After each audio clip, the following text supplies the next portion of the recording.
तारीखी क़ौमी वजूद जो इनकार करे पाकिस्तानी क़ौम करे छॾियो।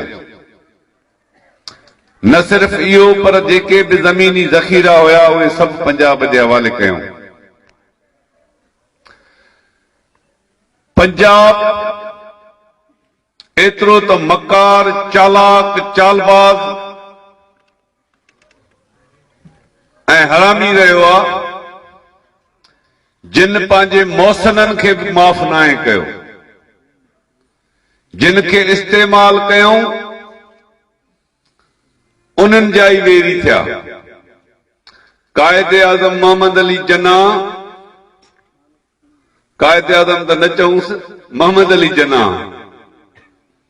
जंहिं पाकिस्तान ठाहिण में पंहिंजो किरदार बि अदा कयो, उन खे इस्तेमाल बि कयूं। जॾहिं पाकिस्तान ठहियो त उन मोहम्मद अली जिन्ना जो जेको हशर कयूं उहो बि तारीख़ में अॼु लिखियो पियो आहे।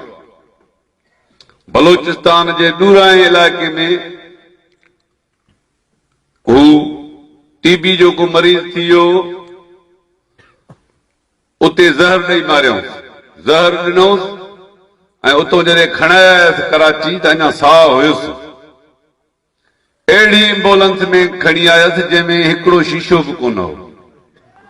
हली हली अची शहर फैसल ते ख़राब थी पई। 2 कलाक उते खुरड़ियूं हणी हणी मोलाई मरी वियो। उन जो इहो हशर कयूं। ज़ुल्फ़कार अली भुट्टे जंहिं पाकिस्तान जो आइन ठाहियो, जंहिं हिननि जा 99,000 कैदी अॼु ॾींहं ताईं तव्हां ॿुधो हूंदो एतिरा कंहिंजा गॾह बि गिरफ़्तार कोन थिया हूंदा। उहे 99,000 कैदी ज़ुल्फ़कार अली भुट्टे जेको आहे सो हिंदुस्तान सां ॻाल्हियूं करे हिननि आज़ाद कराया। उन्ही जो जेको हाल हशर कयो पंजाबियुनि, 11 जज हुया, सिंधी, बलोच बि हुया, पख्तून बि हुया, पर अक्सरियत त हुई पंजाबियुनि जी आहे। टिनी क़ौमुनि जे जजनि हुनखे बरी कयो, पंजाबी जजनि खे फाही ॾिनी। फाही जी सज़ा ॿुधायूंसि, आख़िर में तारा मसीह खां 40 रुपयनि में हुनखे फाही ॼाराई। इहो भुट्टे जो हुन क़दुरु कयो। कदीर ख़ान जंहिं एटम बम ठाहे ॾिनो हिननि खे, एटमी कुवत ॾिनई हिननि खे, उहो हिन वक़्त ताईं जेल में पियो अथव।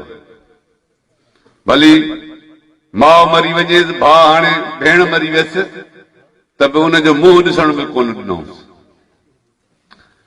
त ही मौसन कश माण्हू अहिड़ा रहज़न जेके अॼु पाण खे वॾो इस्लाम जो ठीकेदार ऐं दावेदार पिया सम्झनि, अंग्रेज़नि जे दौर में ॿी महाबारी लड़ाई में 15 रुपयनि जे पघार ते काबतुल्लाह में वञी गोलियूं हलायूं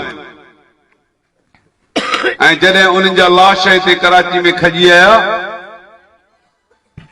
त मौलाना मोहम्मद सादिक खॾे वारे खे चयूं, साईं हिननि जी नमाज़ पढ़ायो।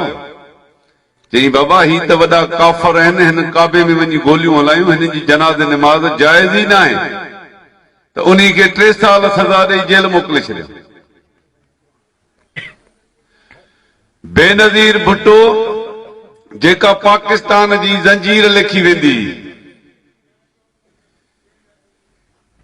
उन्ही जो हशर बि इहो ई कयूं।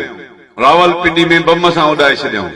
हाणे त ज़रदारी अञा ताईं नथो ॿुधाए त कंहिं मारियो अथसि, पर मारियुसि त पंजाबियुनि ऐं उनजे एजेंसियुनि।